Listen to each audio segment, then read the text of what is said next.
Good morning. I am Atindra Kumar Srivastav, the ambassador of Switzerland, which is the second most developed country in the world right now. And our topic today is industrialization in Switzerland and how it has changed their citizens' life over the years. Though the industrialization has raised the life of people by offering a huge range of products, but at the same time, it has snatched away the quality of atmosphere, polluting the air through toxic and poisonous emissions. We feel comfortable and relaxed traveling in planes, trains, buses, and cars, but we should be mindful of the fact that we are equally contributing towards polluting the environment. We have compromised on the quality of life in exchange for a short term convenience. Some countries, including Switzerland, had raised concern about HCFC's impact on the ozone layer and on the climate in general, as they are also thought to contribute towards global warming. Over the last 25 years, Switzerland has experienced substantial economic and population growth. These two parameters influence the consumption and production of energy, traffic volumes, and the number and volumes of heated buildings, which strongly impact greenhouse gas emissions in almost all sectors. The Montreal Protocol was set up to phase out chemicals such as chlorofluorocarbons, substances which were causing erosion of the ozone layer.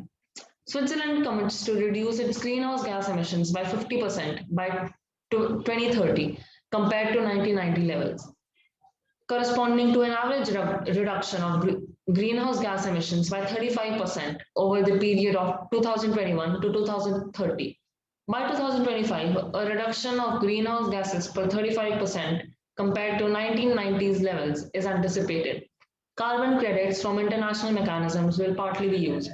The UV radiation in Switzerland has increased by 5 to 7% on average over the last 20 years or so. Good morning. Thank I'm you. the ambassador of India and I'm going to talk about ozone depletion.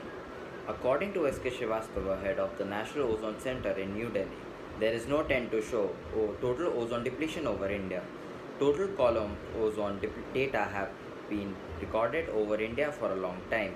A network of stations using Dobson spectrometer to measure total ozone some 6 times a day. Ozone levels are the lowest during November and December and highest in summers. Across the country, variation do exist. Industrialization is boon for our country because the growth of industries has resulted in large scale producing of goods which are available to the consumers at much cheaper rates. Industrialization has resulted in a considerable rise in the standard of living of the people. Industrialization creates new job opportunities leading to removal of poverty to a great extent. Industrialization has also resulted in the development of new modes of transport, making quick export and import possible. The world has become a I small am place. Melikili, the Thank you. Minister of the Russian Federation, and our topic today is industrialization and its effect on the people life in Russia. Russia is a developing country. A negative of industrialization in Russia is in the effects in the population there. Unlike other industrialized countries, Russia said it did not grow to accommodate their growing population. Workers in the cities experience poor and unsanitary living conditions as well as long hours with little pay. Industrialization led to a rapid increase in the machinery imports in Russia, causing the original agriculture country to surge towards a cotton industry and an increase in the use of wage labor. During the period of 1979-2002, the reduction in the average annual value of total ozone in Russia within an average speed of 2% per annum is noted. Russia is not very highly affected by ozone depletion as their population are of land and atmosphere is less than Japan conducted this phase out of its CFC production by the end of the 1995, successfully implementing the ozone layer process.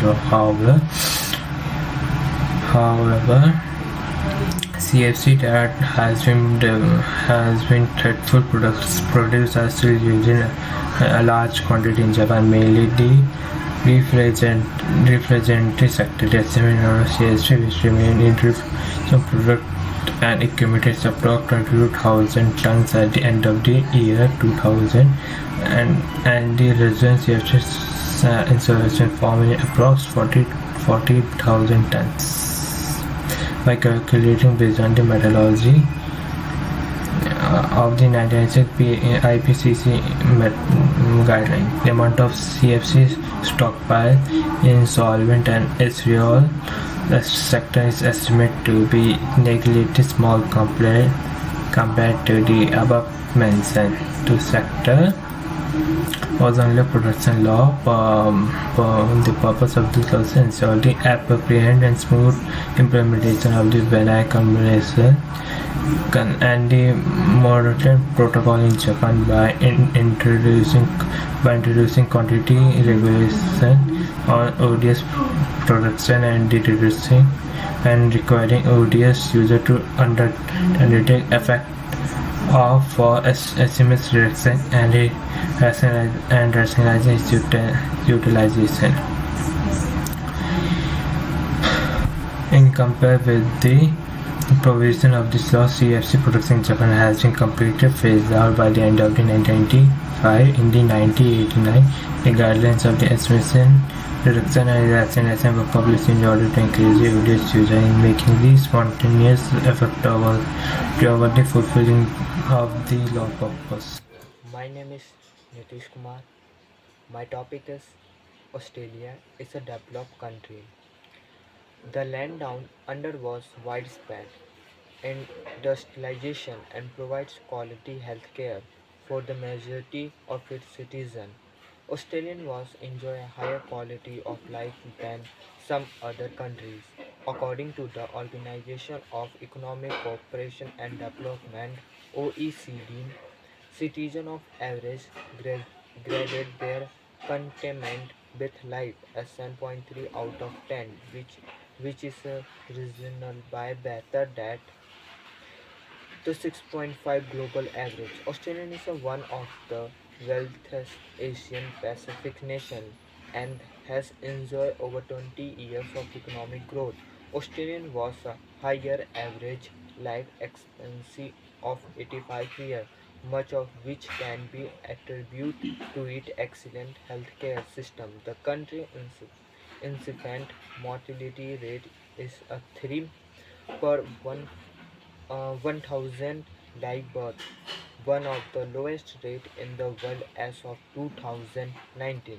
Thank you. Which is the most efficient gas for increasing greenhouse effect and breaking the ozone layer, eventually causing global warming. Some of the steps to reduce ozone depletion and any kind of pollution are to add base to the acidic waste before dumping in water bodies to prevent many fishes from dying and water pollution. 2. Buying fewer things that are manufactured using fossil fuels and employees carpooling or traveling in public transport to prevent air pollution. 3. Buy aerosol products that do not use HCFCs or CFCs as propellants to prevent ozone depletion. Thank you.